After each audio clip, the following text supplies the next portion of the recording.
All right, we'll call this July meeting of the Parks and Conservation Committee to order. First item is the Pledge of Allegiance. I pledge allegiance to the flag of the United States of America, to the republic for which it stands, one nation, under God, indivisible, with liberty and justice for all.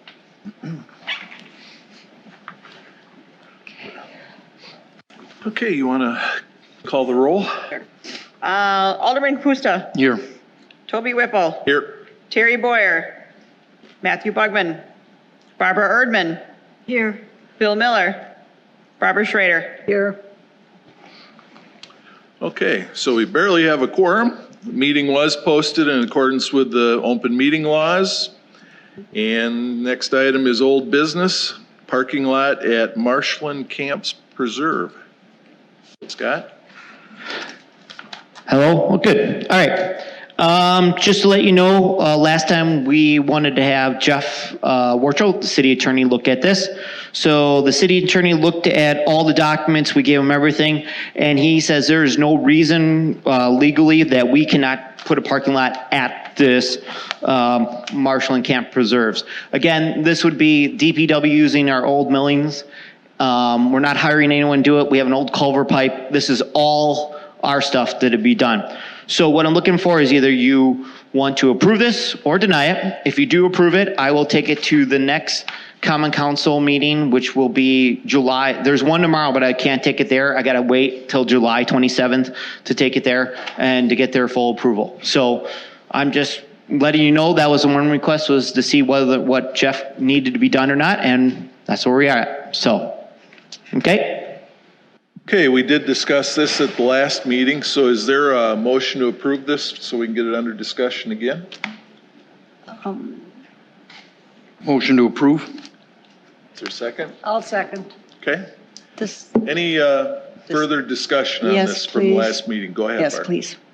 I know, Scott, that we are responsible for the pond, the homeowners association for Big Muskego's estate. And the only thing we always worry about if someone falls in it. So do you know how far the path is going to be from the farthest point of that pond where they plan to put it? So right now we have no path or anything like that. It's just a parking lot that we're putting in. There's no path. There is if you're talking about the one that's coming later, all it is literally just an entrance point into it. We have not cut any path through the area. There's nothing done or anything like that. So we have not done anything. It's just to put a parking lot in there and people freely roam. Again, there's signs up that you can't go to the pond, but pretty much people just freely roam walking around that area right now. So nothing's defined for a path. But I did notice in the paperwork that it says something about the developer. The developer you're talking about the next one, not related to this. The one to Mallard. Yep, Mallard, which is now Mallard Ridge. It's changing so quickly. Okay. FYI. They're literally, all they're doing is in their property only, they only put an entrance point from the subdivision to the edge of their property. It's just, it doesn't go into any of the Marshland camps. They don't put a path through there. All they're doing is literally putting a entrance point in. What you're seeing that they're also doing is the sanitary sewer gravity. That'll be all underground, replaced with stuff. You won't even know that it's there. So. Okay, now that was another one of my questions. The gravity sewer, where is that going to be?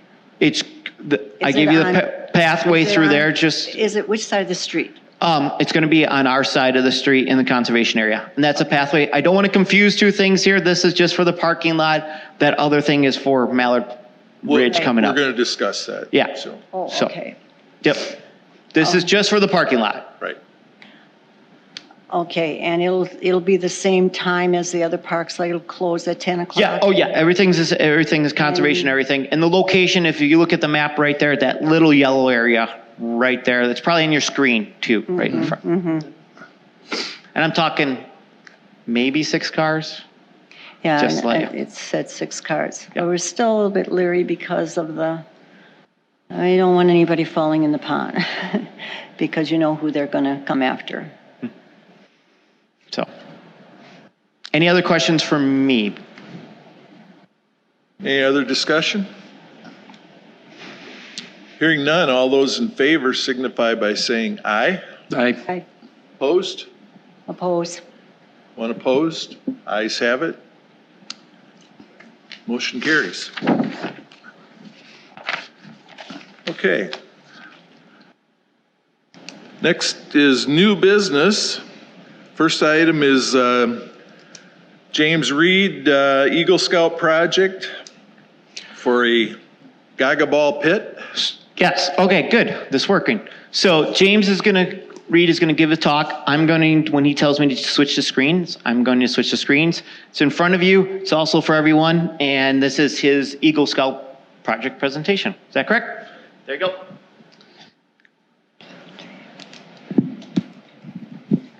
Hi, my name is James Reed, and I am a Boy Scout for Troop 599 from Hales Corners, Wisconsin. Next slide, please. I am going to be a freshman next year at Muskego High School, and I enjoy playing many sports. I play football, basketball, and track. And I enjoyed engineering. I've always enjoyed, like, if you give me instructions and the materials, I love to put it together and see how it all works and make sure everything's working properly. Next slide, please. A little bit about Boy Scouts. It starts as Cub Scouts, and it's more of a foundation. It's very simple, and for grades 1 through 5. And after Boy Scouts, or after Cub Scouts, is Boy Scouts. And the ranks of Boy Scouts, you start off as a scout, and you go from tenderfoot to second class, and then the first class, star, and life, and then finally Eagle. And in order to earn Eagle Scout, which is the highest rank of Boy Scouts, you have to do a service project for the community. Next slide, please. And for my Eagle Scout project, I will be building a Gaga Ball pit, and it is an activity that is fun for all ages, and I think it'll be a really good addition to the old town hall, which is where I will be putting it. Next slide, please. And a little bit about Gaga Ball. It can be played anywhere where there is a pit, and it doesn't even have to be an actual pit. You can just I've seen tables where you just take tables and set it up in a pit, in the size of a pit. And it's great for all ages. It's fun for all kids. And I have a little video that explains it further. We're gonna see if this works. Let's try.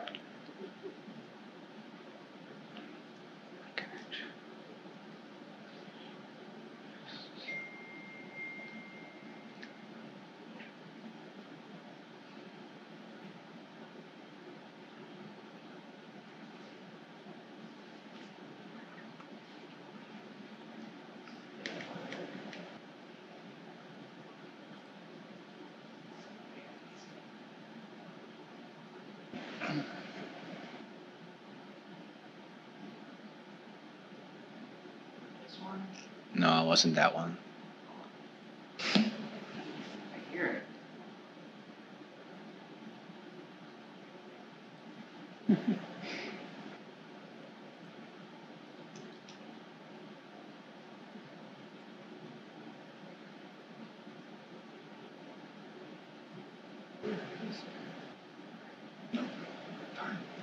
Yeah.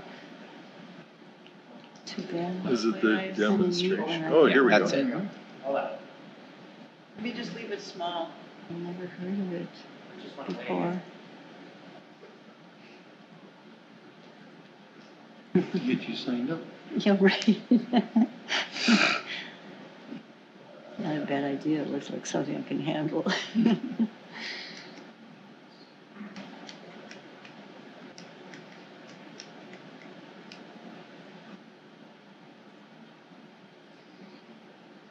Oh, boy.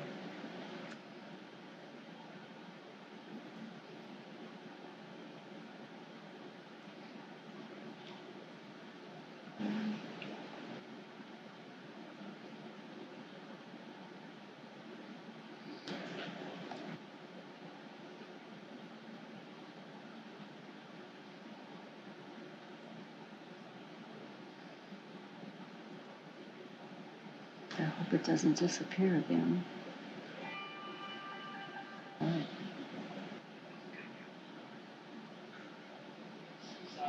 of looks fun.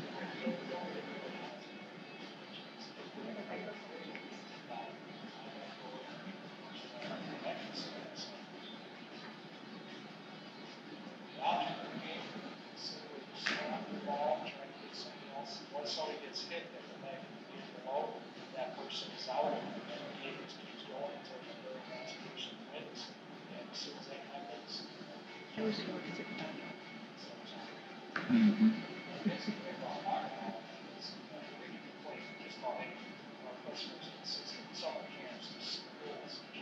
So you have to hit them below the legs, or below the knees, I mean? backyards, and just about anywhere else,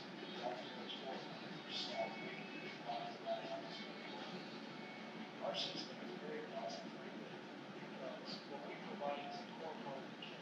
That's the core brand part. It's all brackets and all fasteners. We purchase wood on the floor, which helps us save on shipping costs. We also offer a structural composite. We've got lockdowns for larger brackets, especially for schools, summer camps, and we've got larger campers. Our X-Cots are smaller.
Okay. And instead of building it out of normal wood, I'm going to be building it out of the composite wood because it is much more structural and it will last longer in the elements, and it's safer too. Like you can run your hand along it and not worry about any splinters. And it also, in my opinion, looks nicer too. And I was thinking that I would have the black composite wood with the red brackets, so it would give off the black and red for the Muskego Warriors too. Next slide, please. Here again, it's more sturdy. You don't have to worry about any splinters. It won't rot, and animals won't damage it. And it looks very cool with the red-black brackets. Next slide. The size of it will be in an octagon shape, and each individual board will be 8 feet long. And the brackets, I'm going to choose a 30-inch height brackets to provide a higher wall. The ball won't go out of the pit as often. And the diameter of it will be around 21 feet, and it fits 30 to 35 people. Next slide, please. And this is kind of my timeline, and I have to get approval by the Boy Scout Council by the middle of August, and then I'm going to try to get the fundraising for the project done around winter of 2022, and then purchase all the equipment and get the equipment delivered to me by April of 2022, and then start constructing the pit by the middle to end of April of 2022. Next slide. And it will be located at Old Town Hall, and the brackets will be red, the composite boards will be black. Next slide. Thank you very much. And if you have any questions, please ask. I have a question. Yes? I saw that they did have a handicap model. Will you be doing that? I probably will not be. If it seems absolutely necessary, I can, but it is, I did look into it, and it's quite a bit more expensive, and it's going to be mostly for the young kids at Old Town Hall, so the ADA accessible, I feel it won't be as necessary. And do you know how much funding you feel you'll need for the project? I will have a ton of different fundraisers, such as brat fries and hot dog stands. So the fundraising probably won't be a big deal. It'll take a little while, but I feel it is. So how much money do you feel you'll need? I got a quote, and it was around $2,900. Okay. And then my third question. How are you out? I did watch the video, but I couldn't hear it. So to get out with all those people in there kicking Yeah. it, yeah, how are you out? So there's 3 boards high, and then there's on each side there's 2 sides, and instead of having the 3 boards high, it'll be like half a board here, and then it'll dip down, so it's only 2 boards high, so it's pretty low, so it'll be easier to step over or climb over. But does someone hit you with the ball then and you're out? Or? Yeah, so once you're hit with the ball, then you would exit the pit. Okay, thank you. Any other questions? Do you have a location established at the Old Town Hall area, or haven't you talked to Tammy No, about that yet? I still need to talk with Tammy of like where exactly it's gonna be. Any other questions for James? Otherwise, I'd entertain a motion to approve his project with location to be worked out with Tammy and Scott. I'd like to thank James for his idea and the fact he's in Hales Corners. I know you're coming to school here, and it's nice that you're considering our community for your project. I think it's really great, and I would like to motion it to go Okay. forward. Is there a Thank you very second? much. Second. Any other discussion or questions? Hearing none, all those in favor signify by saying aye. Aye. Opposed? It's approved. Good luck. Thank you very much. You're welcome. Thanks, James.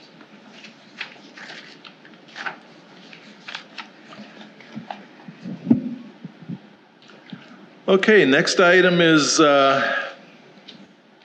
Mallard Point or Mallard Ridge sanitary sewer connection through Marshland Camps Preserve. Scott? Yep. So what it is just north of Astor Hills. It started off as Mallard Point, but now the name just changed to Mallard Ridge. What is going on is we always like to find the best way to connect sewer or water to places.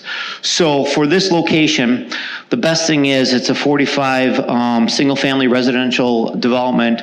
The best way to do it is to use gravity sewer and take it through the Marshland camp areas. Now, it is, once this gravity sewer is in, it's going to be covered. You'll never see it's there. It's going to be all reseeded with Tom here, and we're going to make sure that it's completely, like, you wouldn't know that it goes through the Marshland Camp Preserves. Why we look for making connections with gravity sewer is if we didn't do it this way, we'd have to do another lift station. We already own 28 lift stations. From a city standpoint, we maintain our lift stations. They need to have power to them. There's a building. There's a lot more cost and maintenance with them. If there's a way that we can find a gravity sewer, we look and we're kind of for it. So this is kind of our request to do it. Similar a couple years ago, you guys for the waters of Dunoon, it was a force main, but there was a force main that went through the Lake Dunoon Park. You guys probably remember that, but that was all done as well. We look for the best ways to connect these things. So they will also provide a little connection from their development to the Marshland camps. All it is an easement, probably not more than 15 feet wide. We haven't even decided what types of path material it could be. It could be an asphalt milling. It could be just gravel. It could be just mowed lawn. But it ends right at their property. It does not go, all it does is provide access to the Marshland camps from their subdivision. They're not building a pathway into the Marshland camps. It just provides people an access to it. That's all it is for long-term planning. Any other questions that you have about it? I believe this one already, the layout already went through Plan Commission. So if anyone is familiar with that, that stuff is going. You'll probably see somewhere for the Mallard Ridge, they're going to get a land disturbance permit while the Great Water Alliance is going on out there. and they're kind of moving dirt. They're going to start stockpiling dirt at their location because they need fill for the area. So. Scott, is that something we had budgeted already? For the connection, they pay for the connection. It's all, we pay none of this. We're just using the best route is the best way. They pay for the full connection, all the work, all the restoration. It's on the developer. So. Thank you. And what you see in the red there, that's their chosen path. They already did soil borings. They already did, I gave you hard copies, everyone. They did a wetland report, so they're not impacting any wetlands. They chose the best route possible, so. Is there a motion to approve running this line through? Motion to approve. Second. Any other questions or discussion? Hearing none, all those in favor signify by saying aye. Aye. Opposed? It is approved.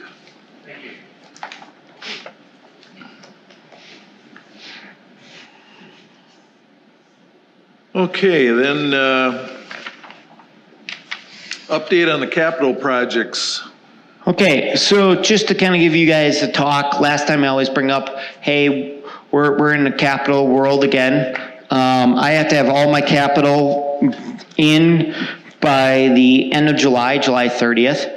So what I wanted to give you is, here's a pretty much view of our next capital for the next 5 years for parks and conservation areas. The kind of the highlight stuff, the only really kind of the big ones that I would see for next year, Moreland Park, the skate park, it needs to be, a lot of the plywood or the surface material needs to be redone.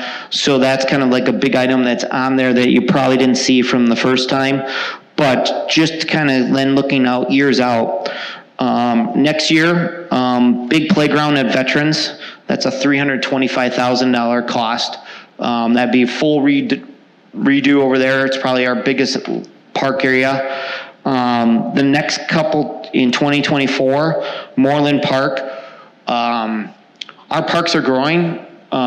We probably are going to hit over 200 rentals this year. I know it's a lot from COVID. So at Moreland Park, we don't have a pavilion there. It's a very well-used park, and we need water and sewer hookup there. So we got a cost for that. Again, that's out in 2024, but it's kind of a warning that it's coming. 2025, Sandhill, permanent bathrooms out there. As we add, for example, Mallard Ridge, which is going to be 45 new homes right in that area. Muskego Lakes Estates, which has only got 6 lots left. The only really big park down there is Sandhill Park. So it only makes sense to get some type of permanent bathrooms out there because we know that park is going to be used more. But this kind of gives you a pretty good snapshot of the next 5 years. We try to space it out. So from a consistency, the next 3, 2022, 23, 24, we try to make the cost about the same between them all, so you're not having big kind of hits. So, with everything. I don't need an approval. It's just more kind of me telling you what it is and giving you a quick snapshot of everything. So, any questions? Also, if you have anything that you guys would like us to add and bring to the parks, let us know. We also know, in moving down to the director's report, we are working on the parks and open space plan. That is also going to drive a couple of these things as we go through it. And that's why we did some of the things with Moreland and Sandhill. Just we know where development's happening, so those parks we know are going to be more as more residents are moving into those certain areas. So. Where's the split rail going at Park Arthur? A lot of it is going around some of the parking lot areas. Okay. You know, we have designated areas for people to park onto or drive up there when you do the cleaning crews. We wouldn't want people driving around. Kind of if you look at Idle Isle, you know how we did a nice little split rail around there? Kind of look at the same idea, Okay. concept. That's kind of what I thought. Yep. Are there any other plans for Park Arthur for additional parking? We were there this weekend. Oh, I know, the Heard a lot of softball. people complaining about parking now. So it is crazy busy Yeah. over there. It was probably one of the busiest softball tournaments there. Just to let you know, July 19th, the fields are going to be redone. Those 3 fields are going to get turf. That is going to be a crazy busy park. So in our park and open space plan, it will be recommendations. Remember Park Arthur, there's still a very large portion of Park Arthur that is not developed yet. We probably will have to have some type of recommendation in our parks and open space plan on what the future of that west side is going to be. And that's just a fact of life. The land's already owned. I believe we farm it. But with the creation of what Park Arthur was, with also too, when Idle Isle is full, the parking for trailers is at Park Arthur. The overflow for people at Idle Isle is at Park Arthur. It is going to be recommendations of, hey, this is going on. The other thing too, east of Park Arthur, and it is coming, there is a proposal that's going to come through of a 108 lot single family residential subdivision. Wow. That's coming, which means they will also provide an entranceway for Park Arthur too. I believe the old Reynolds property, someone has bought that as well. So as we see development, and those are the last kind of like pieces of land out there, that's where it's going to drive our park recommendation stuff, what we see coming. So with that subdivision, with the introduction of turf field, with the use of that park, which is highly well used, with the overflow of Idle Isle, parking and some decision about parking will have to be made. So, Thank you. does that make sense for everyone? Any other questions for Scott on the capital projects? Okay. Thanks, Scott. The next thing for director's report, Tammy couldn't join here today, but she wrote everything possible. You guys got the memo. If you have anything that you want to talk to her about, feel free to give her a call with everything. Did everybody get their packet? Everybody got a chance to read Tammy's updates? Okay, so moving on to Mr. Zagar. Do you have anything you'd like to say about your report or anything else? I can elaborate on that. Sure. A little bit. We had, can you hear me? Yep. We had a really good burn season. What did I write anyway? So this year, we did get to a lot of our conservation sites for burning. And what I'd like you to understand is native plant communities around here, a lot of them are fire dependent. They've evolved with thousands of years of fire. And people would think about how that happened. It's not necessarily lightning strikes. People have been purposefully burning the land for thousands of years, the indigenous people that lived here, dating back to probably since the glaciers were here. So these plant communities evolved with fire. And so that's what they respond best to the native plantings that we have, prairies, oak savannas. That's what Wisconsin looked like when it was settled. I read some accounts of early settlers here, and they recognized that the land was burned regularly by American Indians that were here.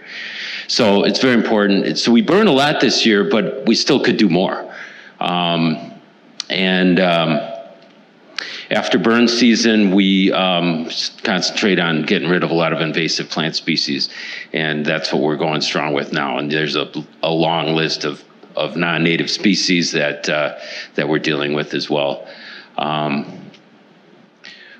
We're waiting on the cemetery fence, the new fence that we talked about it last time.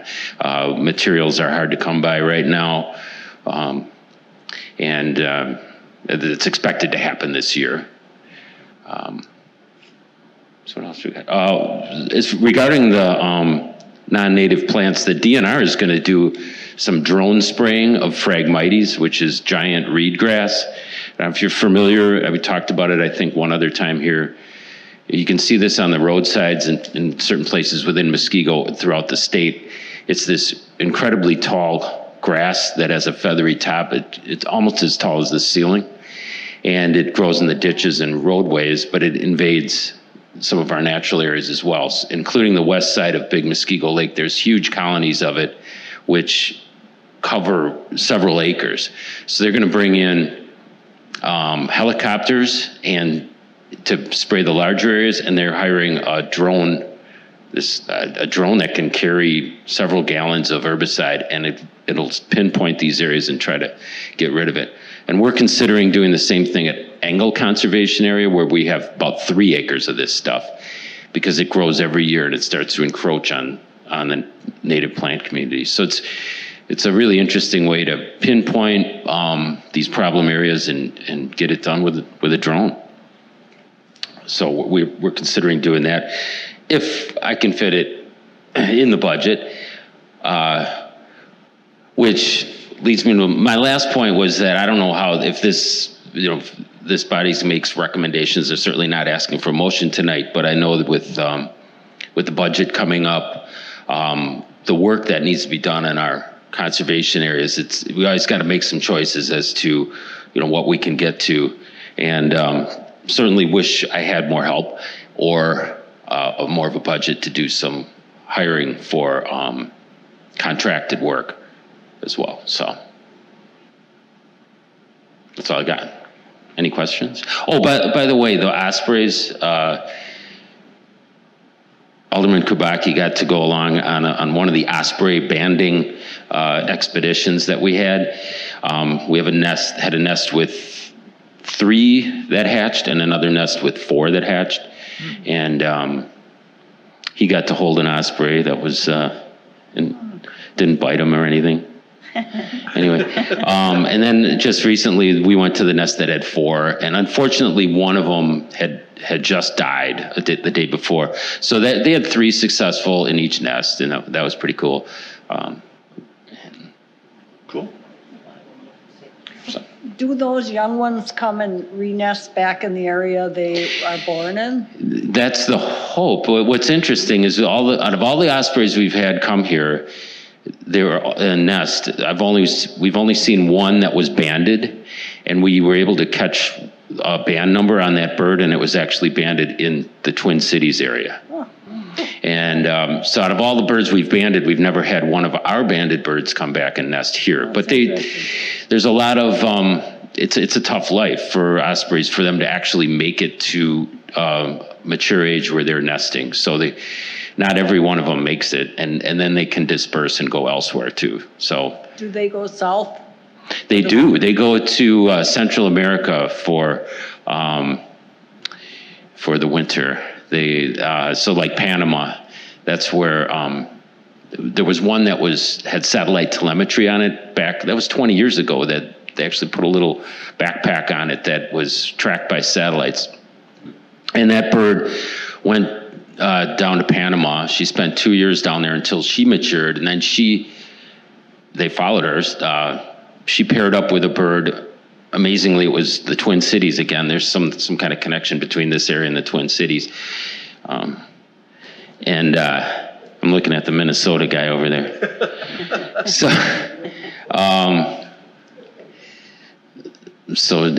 she was in Panama, migrating to Panama for the winter. Interesting. Any Thank other you. questions for Tom? Thank you. Thank you. Any communications or miscellaneous business? I'll stay If like not, I'll entertain a motion to adjourn. So moved. I'll second. We are adjourned.